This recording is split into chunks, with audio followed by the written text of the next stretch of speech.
25 شەهید بەشداری دەیان قارەمانێتی، هەزاران شەو بێدار بوون بە دیار ئازادی نیشتیمانەوە، خەمی شۆڕش و سەرکەوتنی ئامانجەکانی نەسرەوتن تا گەیشتن بە ڕاپەڕین و ڕۆڵی گرنگ و بەرچاوی دوای ڕزگاری نیشتیمان تا دەگات بە جەنگی تیرۆرستانی داعش. سەرجەمیان ناسنامەی تێکۆشەرێکی ئەم نیشتیمانن کە بە ڕەنگی وەفا و خوێنی ئاڵی برا شەهیدەکانی لە ناو تۆماری شانازیەکانی ئەم نیشتیمانەدا بە خاڵمرات ناسراوە.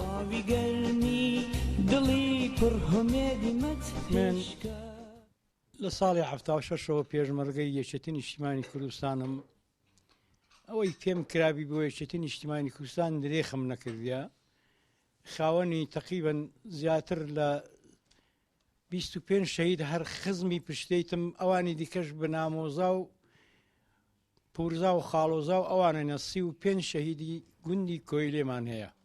گوندی کۆیلێ کە هەموو خزمەکان بە 25یان هەر عایلەی خۆیتن. یەکێتی نیشتیمانی کوردستان لە سەرەدای ڕێگای دوور و درێژی کوردایەتی هەمووانی بۆ ئامانجەوە گۆش کرد. کاروانی خەبات بە هیچ جۆر ئاستەنگێک ناوەستێت.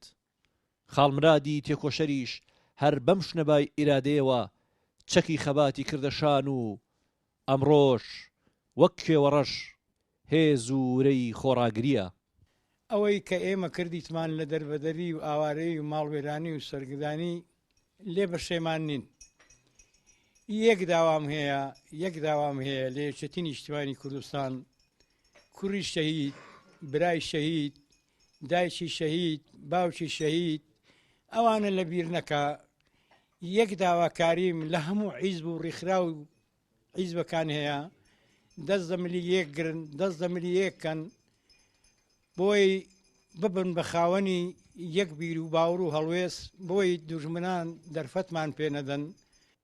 ئەگەرچی ئامانجەکانی شۆڕشی نوێ بەڕابەرایەتی سەرۆک مامجەلالی ڕابەری گەورە بەشێکیان بە ئامانج گەیشتون، حکوومەت و پەرلەمان و ئازادی و ئارامی هەموویان دەستکەوتەکانی شۆڕشن، بەڵام هێشتا ئامانجی تری بەدینە هاتوو هەن کە تێکۆشەرەکانی دوێنێ قارەمانەکانی ئەمڕۆ لە نمونەی لیوا مراد ئەحمەد و هاوڕێ و هەڤاڵەکانی ئامادەن لە پێناویدا گیان بەخت بکەن.